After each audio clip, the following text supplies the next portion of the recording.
I kind of wanted to start this by saying that several years back, and this would have been probably before my book started in 2007. It was the year before that I met Gershon Solomon, who was with the Temple Mount Faithful in Israel and working to rebuild the third temple. And he came to speak at a congregation down in the Denver area. So I traveled there to go see him speak, and he took the time to let me get down on his level. And he was sitting in a chair. He had been run over by a tank previously in one of the wars that Israel fought, and had a miracle where an angel appeared to him and said that God was not finished with him, and all of this interesting miraculous events happened to him. He took the time to speak to me, and he looked at me with very loving eyes. It was kind of funny, I thought, because a lot of the men were really jealous that he was spending time talking to me, and they kind of bumped me out of the way, the guys that were in that church. It's not my church. I just heard that he was coming there to speak, so they were like, all right, your time's up. And I was like, wow, what attitudes. But he didn't even care. He just went right along talking to me and kept contact, took my address and phone number, all that information. So this was the reason why my miracle happened in the first place, that started the writing of my book. Because when I had the miracle happen where I was awakened at 4 a.m. and all of this, it was like an electricity about me, and seriously was like a download from heaven of information. And I was like, wait a minute, let me get some paper. And I went to write it down, and the Lord impressed me to go to the library where I could use the computer. At the time I didn't have a computer, and told me to send the message to Jerusalem immediately, and I was to send it to his office. And the story is in my book, The Almond Tree, Aaron's Rod, the Messiah, King of Israel. And I won't go off into that story that's in my book, but I'll just tell you this, that Gershon would send the newsletter out, and I would get the newsletter and read what they had been doing. And they always did a march from the tomb of the Maccabees, where they actually found some of the actual graves of the Maccabees in this old cave that's there, and it's kind of hidden, so he knew where it was. So they would march to the Temple Mount from there, from Modin. And at one point he had asked all of the people that were following him to write a letter to the Vatican, a personal letter, to ask them to look for the temple artifacts that were taken during the Titus siege, when he came in with the Romans, took the temple vessels to Rome, and they melted all the gold off the walls of the temple, and they said that the Romans were turning the stones over, and the gold was just melted, pouring down, and they would, they captured all the gold basically. And they actually found a plaque in the Roman Colosseum that said that the gold from the temple had helped to build the Roman Colosseum. So Gershon had requested that people ask the Vatican to write a personal letter there, and he gave the address, and I wrote a letter asking them to please return the temple vessels from the Second Temple if they had them in the Vatican. Well, Just the other day, there was this article in Israel 365 News, and Diana Ketterman sent it to me. And so I wanted to talk about this article and the fact that they're now saying that, in fact, some of the temple vessels really are there. Now, there was always a question whether they were there or not. But one of the things I talked about in my book was that some of the artifacts that were taken out of the temple were held in a building called the Temple of Peace.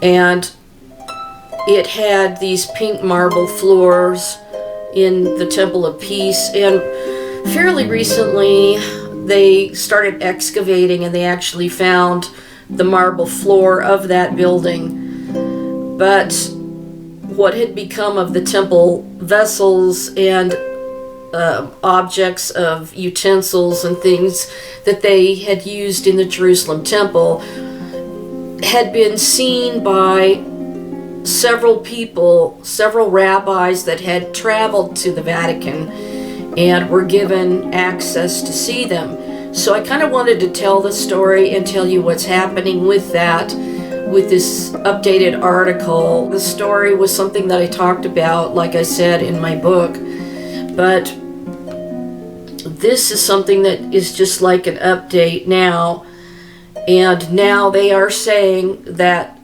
there are temple vessel artifacts in the basement of the Vatican.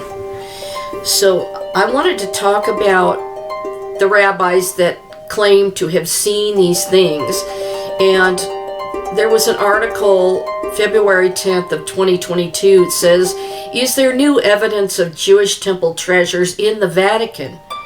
There are several people alive that can personally attest to being eyewitnesses of the Vatican possessing temple vessels, including the menorah candelabra.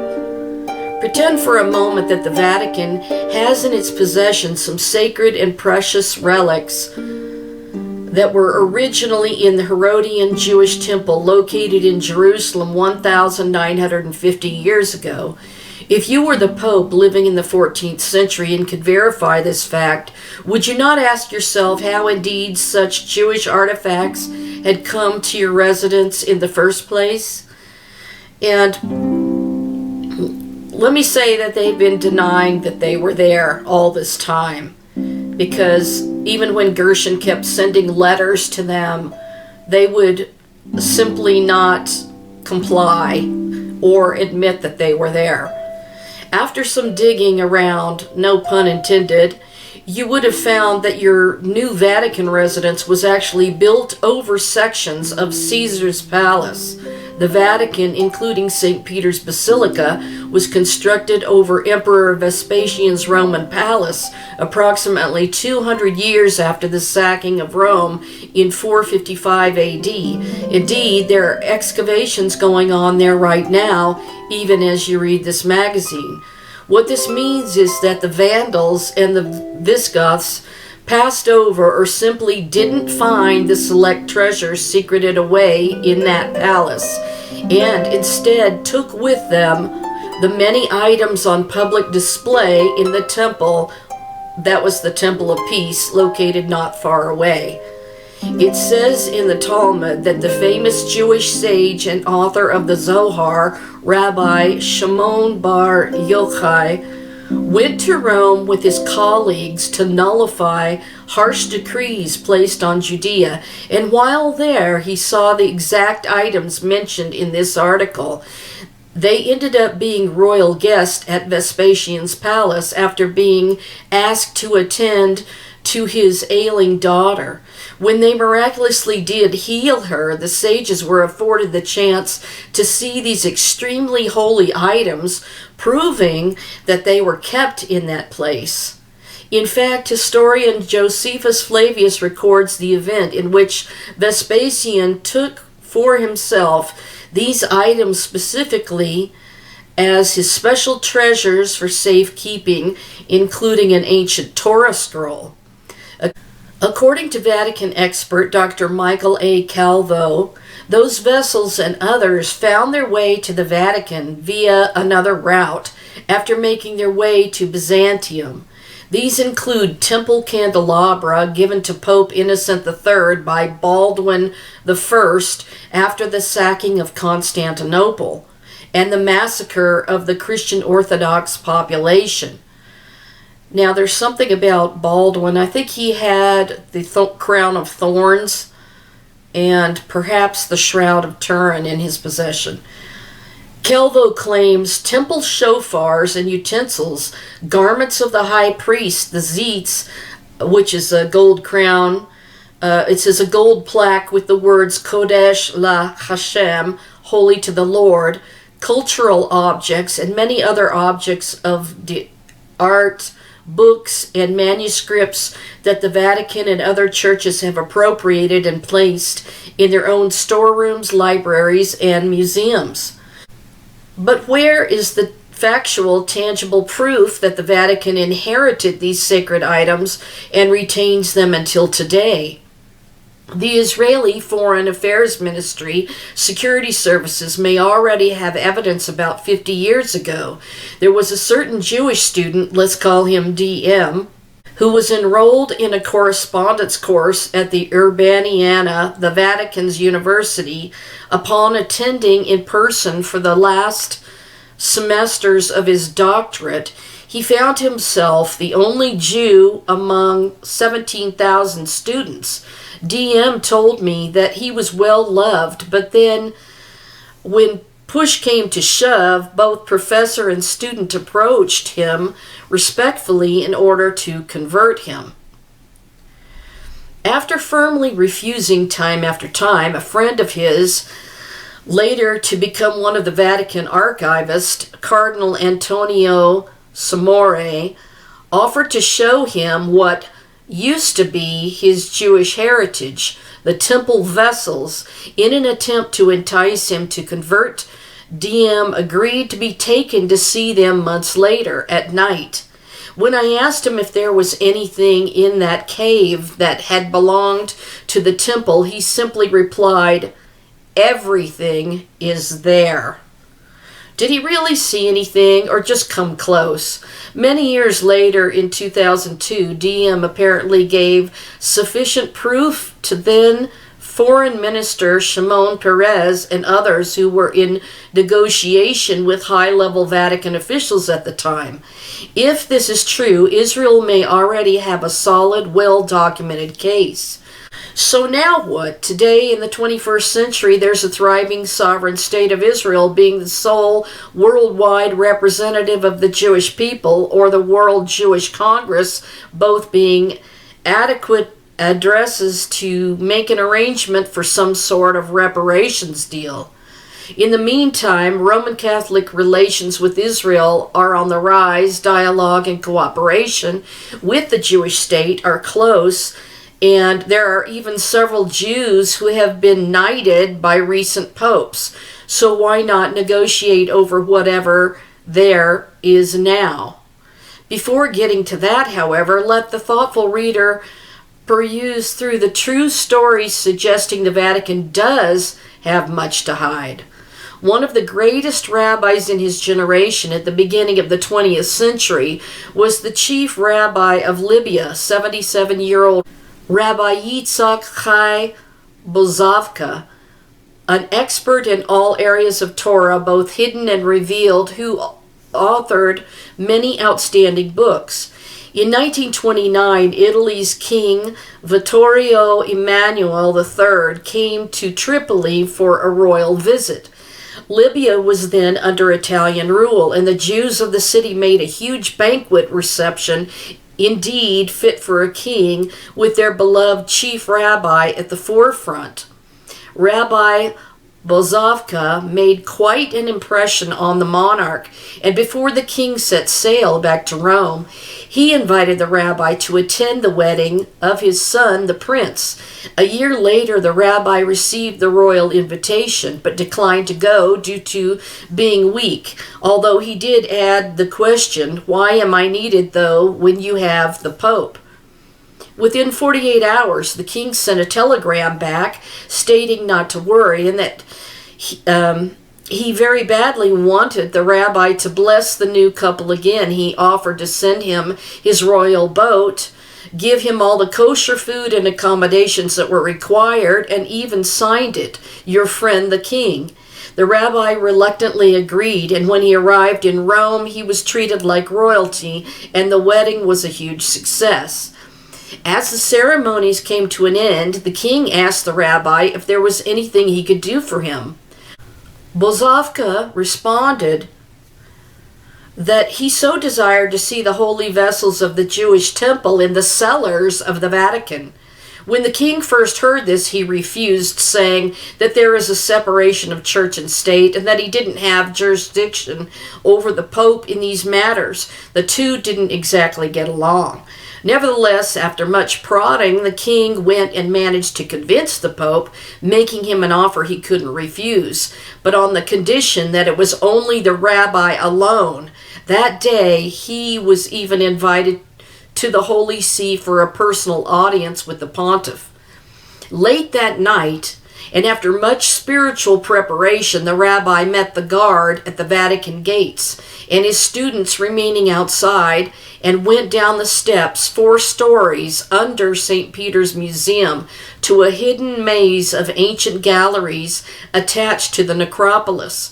After finally reaching the cave entrance, he saw what he saw, and writes in his book of Responsa that he saw enough and was not capable of seeing anymore. He then turned around and practically ran out of the building. Upon exiting, his students were shocked to find that his face was actually shining. From that day forth, the rabbi took it upon himself to abstain from speaking until he died on February 21st of 1930, 40 days later. Another story about the famous Rabbi Benjamin Ben Yonah of Tudela, a Jewish merchant from the modern Navarre, Spain. He spent significant time in Rome after the election of Pope Alexander III in 1159, and again from November 1165 until 1167, and his mission was to record the lifestyle of Sephardi Jews across Europe and Africa. His travels took him from Spain to France, Italy, Turkey, and the Near East, including Beirut and Jerusalem.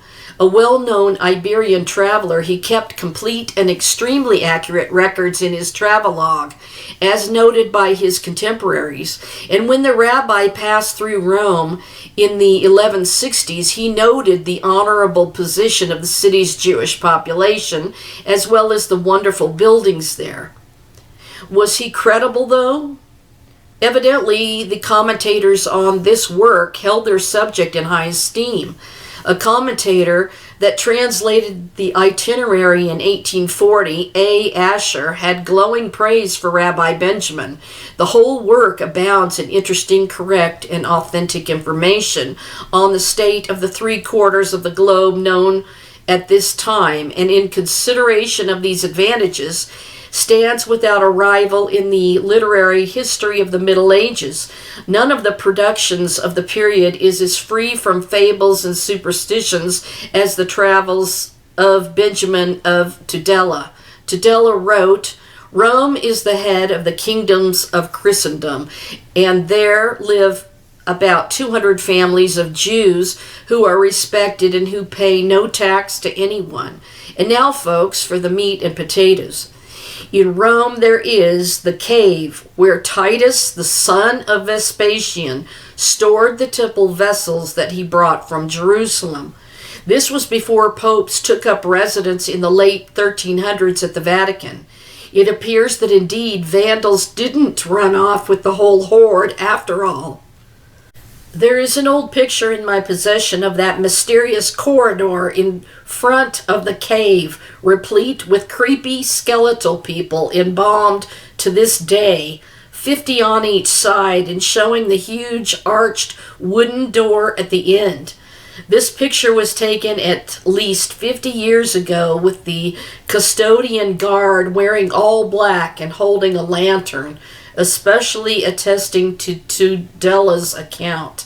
Rabbi David Rosen, International Director of Interreligious Affairs at the American Jewish Committee, has a different approach. Rosen, who headed the International Jewish Committee for Interreligious Consultations, known as the IJCIC, the broad-based coalition of Jewish organizations and denominations that represents world Jewry in its relations with other world religions, was granted a papal knighthood in 2005 for his contribution to Jewish-Catholic reconciliation.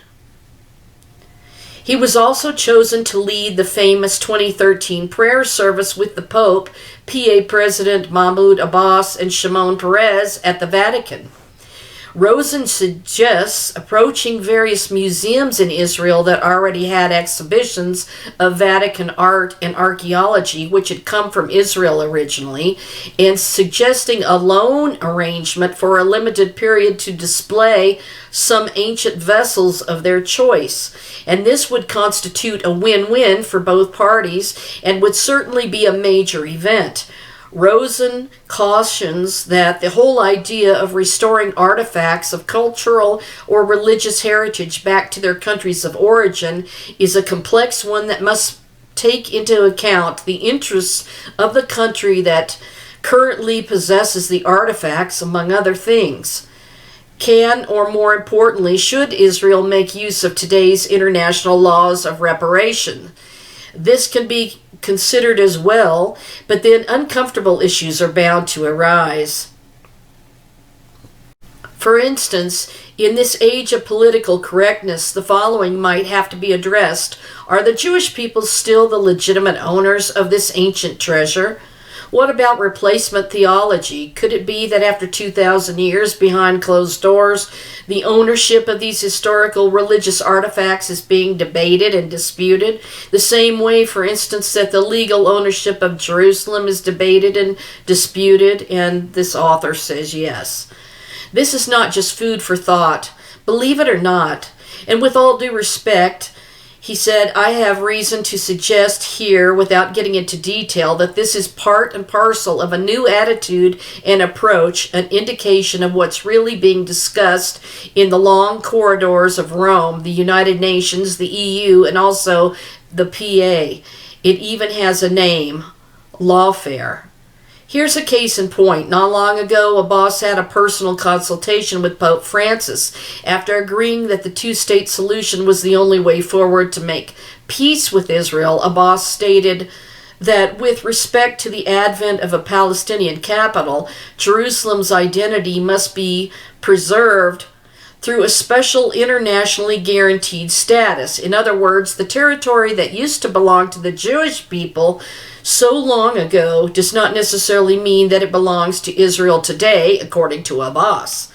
There's more. The official liaison of the Pope to Israel, Archbishop Giuseppe Lazzarato, Apostolic Nuncio in Israel and Apostolic Delegate in Jerusalem and Palestine, stated in an official letter dated November 15th of 2013 that if the temple treasures do in fact still exist, surely the church would return those lost items to their legitimate owners. Let that sink in a bit.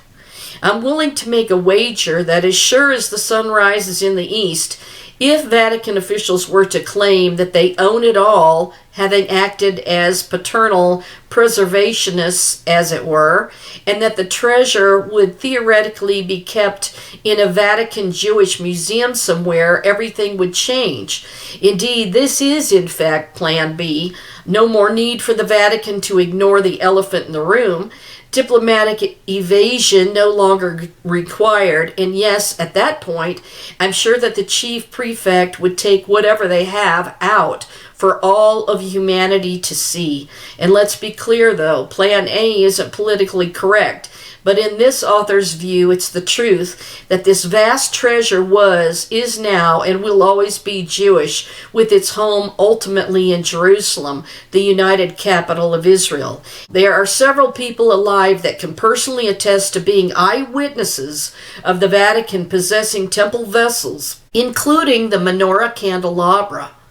Will any one of them come forward and expose what they know along with themselves?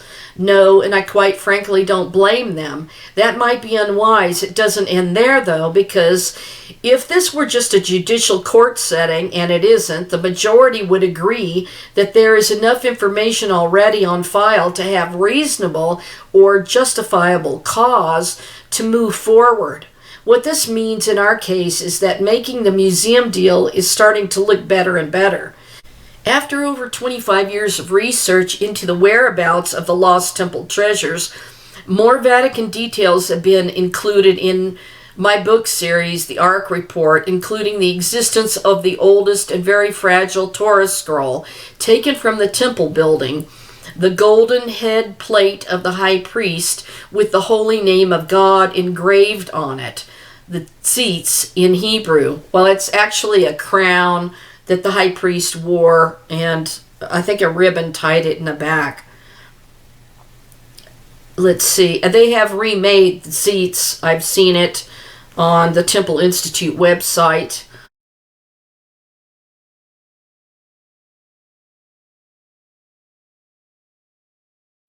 And the Torah scroll taken from the temple building, the giant curtain that hung from the temple entrance, parachet in Hebrew, that still has the tear from Titus' sword in it, trumpets, and various other ritual copper altar utensils to boot, as mentioned previously and documented by Josephus.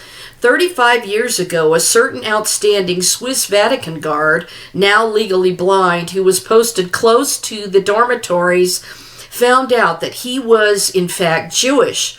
This inspired him to decide to open the gate at night and make his way all the way down. He speaks of walking right to the end and finding a narrow, cramped tunnel that leads to a room of statues, a mysterious hallway, and then the cave, where he saw and apparently nearly touched the menorah candelabra, apparently shining with a white light.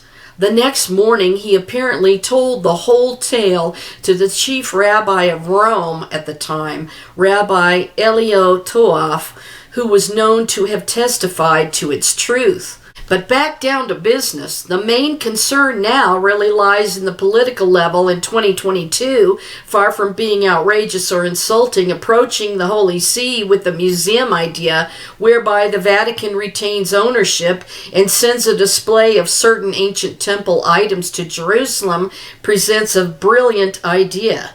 And this is an international trend nowadays. Most people realize that there's no sense in holding on to precious items that are, in a sense, for all humanity in a cellar or cave somewhere. However, if the Holy See feels that the time is not yet ripe for such a gesture, things might get a little messier. Some arbitrary ruling may come forth from the powers that be. Think UN Security Council Resolution number 2334, designating in this case the lost temple vessels as something other than Jewish and therefore should stay put. Although the status quo vis-a-vis the hidden temple treasures has remained in situ for millennia, one can assume that it won't go on like that forever. Either way, like the case of Jerusalem, decision will eventually be made, with or without the consent of the Israeli Foreign Ministry. If things do work out with the Vatican, great. Now's the time, and testimonies of various forms are coming in, all of the message that it's high time that the Jews brought their pride and glory back home. And in the meantime, a team of lawyers and ambassadors associated with the Jerusalem Center for Public Affairs, the JCPA, are joining me in this undertaking as I meet up with the Department of World Religions at the Israeli Ministry of Foreign Affairs, as well as the Papal Nuncio to Israel, Archbishop Adolfo Tito Yelana. My aim ultimately is to identify the sacred items mentioned above at the Vatican by cross-referencing them with the earliest acquisitions of the Vatican, including 12th through 13th century, as they appear in their original inventory listings. It's interesting to note that this manifest can be found in the papal secret archive located behind a heavy door at the end of a corridor on the lower floor of the Tower of the Winds, originally built in 1578. Only the chief prefect has this key. This inventory list actually predates the time when the popes first used the Vatican as a place of residence, beginning in 1377. If things don't work out with the Vatican, it's not so great. The state of Israel, therefore, should start preparing a legal reparation case, arguing that the ancient temple artifacts, wherever they may lie, fully belong in Jerusalem as the everlasting national heritage of the Jewish people. Unless this happens, we might have to face a new reality coming down from those long corridors sometime soon. Now let's finish off with something not known before, something new that has added impulse to this whole undertaking. There have been many stories written about this subject matter before, but none has tackled the fact that up to 10 incense shovels have been found in Israel over the many years of biblical archaeology here. I know because I've held them in my hands. 2,000-year-old bronze, now green of course, shovels that are about 40 centimeters long that could still be used today. They were found all over Israel, from Jerusalem in the region of the temple area itself to cities near Tiberias in the north and on the shores of the Kinneret. They all have one thing in common. They belong to the various synagogues that were in Israel during the late Roman period, some perhaps being consecrated for the temple itself. Many of these treasures were sent abroad to places such as Abu Dhabi, South Korea, and Singapore, while others went to Rome, acquired by the Vatican, and even Beverly Hills. They fit the description of the Makta incense shovels perfectly, being the same size and shape of those utensils that were used by the priests in the Herodian temple, as described in the Talmud. Why does this matter? Because it turns out that the Vatican is party to some of the international conventions regarding restitution and reparation of ancient cultural artifacts to the original countries of origin. This particular item would not prove difficult to find in the Vatican inventory list on my upcoming trip to Rome, where I would learn not only how many they have, but the location as to where actually or exactly they are being kept. So this was written by Harry Moskoff, and he's an investigative archaeologist, temple scholar, film producer, and author of the Ark Report. And, of course, Begley interviewed him. I think that he's some sort of agent as well, I must say. I think he used to live in Canada, and then all of a sudden he had like some inside road in Israel and lives in Israel. So, anyway, maybe he's Mossad, and he's checking out all of this stuff. So, this was written February 10th of 2022. So then, Israel 365 News just put out this article October 23rd, 2023. That was a really good day for me, as a matter of fact. Something really amazing happened to me. But Diana Ketterman sent me the article, so I wanted to read this because it's a current update just the other day. So it said, leading Italian parliamentarian, Rome wants to return temple vessels to Israel. So now they're actually admitting that they have them. Recently, at a large gathering in Jerusalem, a leading Italian parliamentarian said to the Minister of Tradition that Rome has possession of the Jewish temple's vessels and wants to return them to Israel. Rabbi Shmuel Eliyahu, the chief rabbi of Safed, is the son of Israel's former chief rabbi, Mordecai Eliyahu, and the father of its current minister of tradition, Amichai Eliyahu, and he recently told a large gathering in Jerusalem that a leading Italian parliamentarian from Italy's ruling party contacted his son, the minister of tradition. The Italian parliamentarian said that Rome has possession of the Jewish temple's vessels and wants to return them to Israel. According to Rabbi Eliyahu, the representative of Italy's ruling party, a leading member of the national parliament, recently requested a Zoom meeting with Israel's minister of tradition. In the request for the meeting, he said it was very important to him, absolutely vital. When they eventually connected, this is what he told Israel's minister of tradition.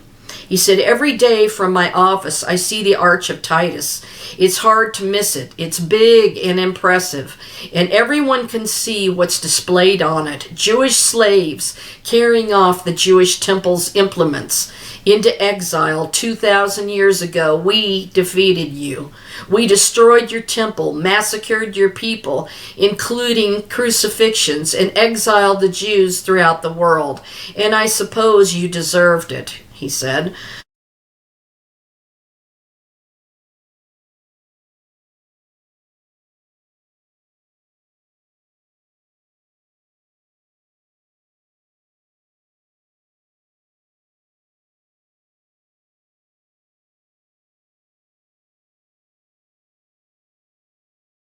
Jewish tradition itself says this: 2,000 years have passed, and since then, and you have undergone a deep change. You have returned to the land of Israel, and I suppose you also deserve to return.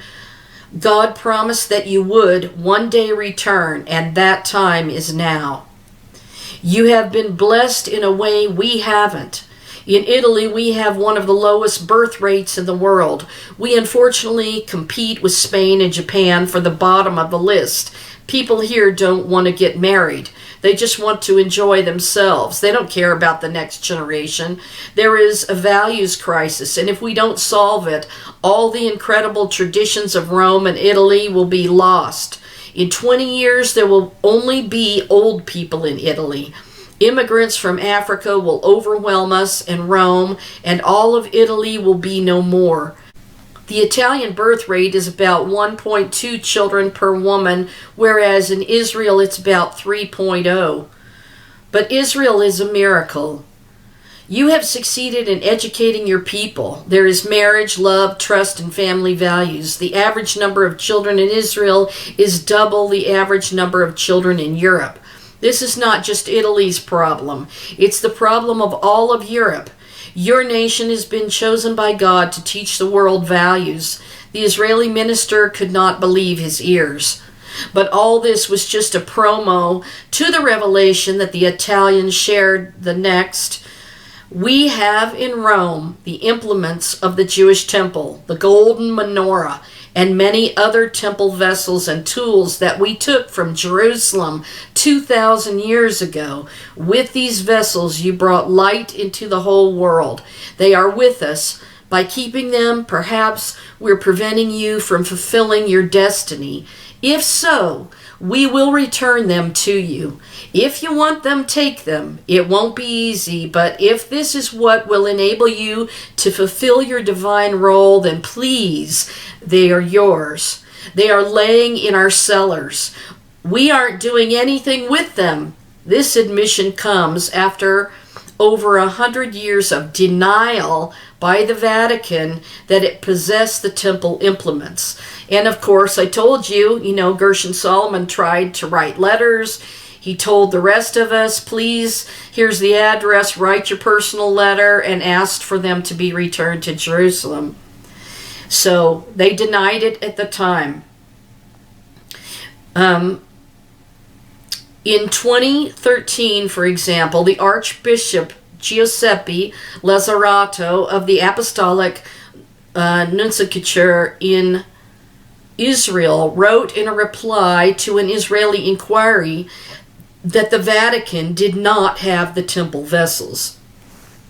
I said to myself, is this for real? Apparently so. Since 2000, the Israeli birth rate has continually risen, and this is the exact opposite of every other developed and developing nation. Everywhere in the world, the birth rate is dropping, and with us, it is rising. It's all the result of education, values of God's blessing. Through you I will bless all the nations of the world. Fill the world with your glory, and all of creation will say the God of Israel is King. So here's what I already know about this situation with these ancient vessels, because, I told you that Rabbi Richmond, before he had this attitude that they should be worshipped and started speaking those things out of his mouth, I heard him speak, and I do recall him saying that it didn't matter really whether or not about the vessels. Like, if they kept denying, it was okay because they were already building new vessels for the new third temple that they planned to utilize in the third temple. So I don't think that they're really concerned about whether they get them back or not. I mean, sure, they'd love to have them back, but in other words, they don't really need to utilize them because they have brand new vessels that were commissioned from artisans and, different silversmiths, and that made the trumpets, and they had new trumpets made.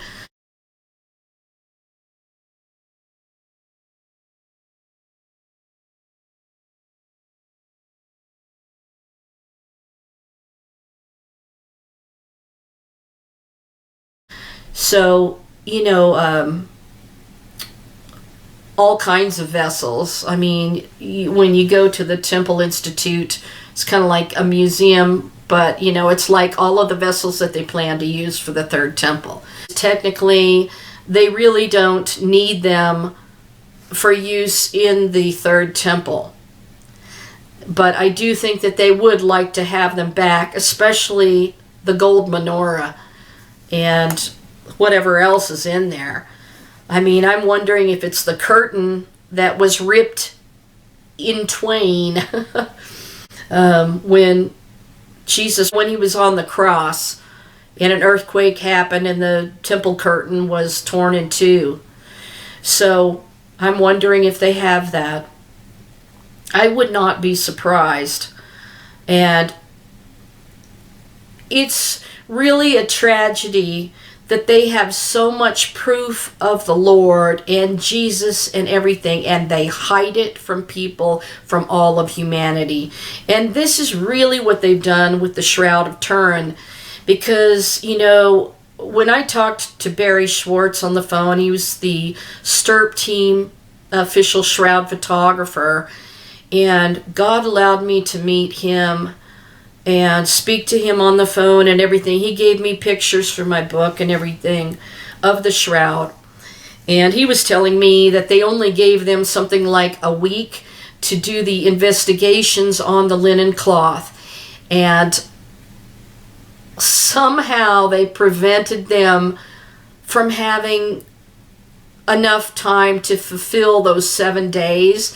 And he said something about that they only had 2 to 3 days that they actually got to perform the scientific investigation. So, one of the miracles of the shroud is that the image is only on the very surface of the cloth, and it's only on fibers that are 1/10 the size of a human hair, which is not even possible at all humanly. So this is one huge miracle. So, they have proof of having the shroud and the Siderium and everything, and other relics of the apostles that were in the Hagia Sophia church, that was a church until the Crusades and the Muslims took it over. And then they painted over all of the paintings, the beautiful paintings of Jesus and the apostles that were inside there, and covered it over with their Islamic graffiti, I guess you could say. It really defaced it. So a lot of the artifacts were taken during the Crusades. They were taken to Venice.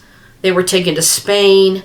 They were taken to Rome. They were taken all over in Europe. So this is why you had, like the crown of thorns was said to be in Paris. And during the French Revolution, they moved it from one chapel to another. So that's how a lot of these artifacts got scattered. They had been collected in Constantinople, and then when the Crusades happened, the church was so big that they actually had riders on horses come riding into the building.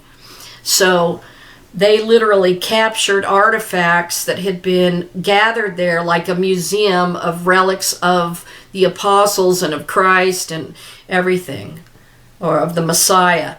So this is the whole history of how everything happened. Now, there's also said to have been the potential of the Ark of the Covenant being buried, where Ron Wyatt said it was. So anyway, I have a story about that in my book, which is very, very profound.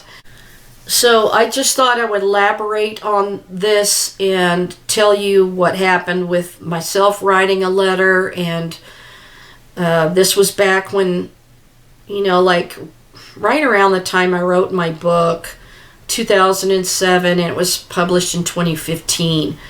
So all of that time, I spent writing and editing. If you want to get a copy of my book, it's The Almond Tree, Aaron's Rod, The Messiah, King of Israel. And, it has various archaeological things in it, as well as botanical things and true revelations of Yeshua, Jesus Christ of Nazareth, that you would find extremely incredible. So it's at olivepresspublisher.com where you can order it. And if you want to support my channel, it's paypal.me/KKROCOCO. And donations can be sent by mail at Kimberly K. Ballard, Ballard, P.O. Box 246, Niwot, Niwot, Colorado is CO 80544. So I hope you found this interesting, and it'll be interesting to see whether they're now going to drag these things out of this cave under the Vatican. I mean, that would just be astonishing to see. And the very fact that nobody's really been allowed to see them in 2,000 years, except for a rare few people, is really something that would be astonishing if they brought them out.